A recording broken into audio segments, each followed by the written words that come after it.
नमस्कार दोस्तों, आप सभी का स्वागत है हमारे YouTube चैनल पर। आज मैं आपके समक्ष मंगलवार के व्रत की दूसरी कथा का वर्णन कर रही हूँ। आशा है कि आप सभी ध्यानपूर्वक सुनेंगे और यह कथा आपको पसंद आएगी। इस कथा को मंगल प्रदोष त्रयोदशी व्रत कथा के नाम से भी जाना जा सकता है, क्योंकि यह कथा त्रयोदशी की भी कथा है। तो अब हम मंगलवार के व्रत की दूसरी कथा का प्रारंभ करते हैं। प्राचीन काल की घटना है। एक नगर में एक बुढ़िया रहती थी। उसके मंगलिया नाम का एक पुत्र था। वृद्धा को हनुमान जी पर बड़ी आस्था और श्रद्धा थी। वह हर एक मंगलवार को हनुमान जी का व्रत रखकर यथाविधि उनका भोग लगाती थी।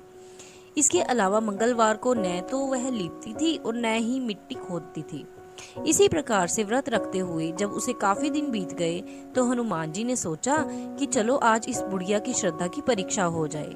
वे साधु का वेश बनाकर उसके द्वार पर जा पहुंचे और पुकारा, है कोई हनुमान भक्त जो हमारी इच्छा को पूरी करे।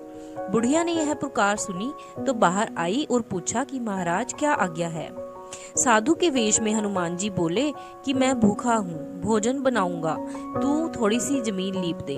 बुढ़िया ने हाथ जोड़कर प्रार्थना की कि महाराज, लीपने और मिट्टी खोदने के अलावा जो काम आप कहें वह मैं करने को तैयार हूँ।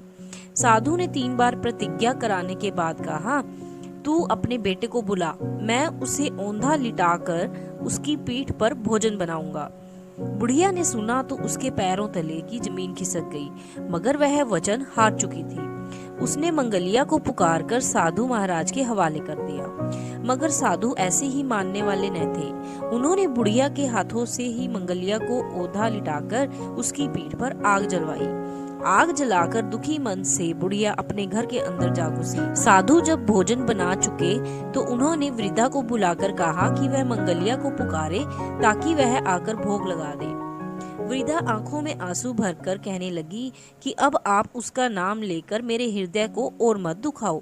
लेकिन साधु महाराज न माने तो वृद्धा को भोजन के लिए मंगलिया को पुकारना पड़ा।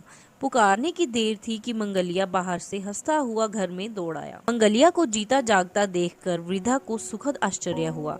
वह साधु महाराज के चरणों में गिर पड़ी। हनुमान जी ने उसे अपने असली रूप के दर्शन दिखा दिए। हनुमान जी उसे सभी प्रकार के सुखों का आशीर्वाद देकर अंतर्ध्यान हो गए। तो यह थी हमारी प्रदोष मंगलवार की व्रत कथा, या फिर मंगलवार के व्रत की दूसरी कथा भी कहा जा सकता है। तो दोस्तों, अगर आपको यह वीडियो या कथा पसंद आई हो तो प्लीज इस वीडियो को लाइक कीजिए और इसी प्रकार की कथा देखने के लिए मेरे चैनल को सब्सक्राइब कीजिए। धन्यवाद।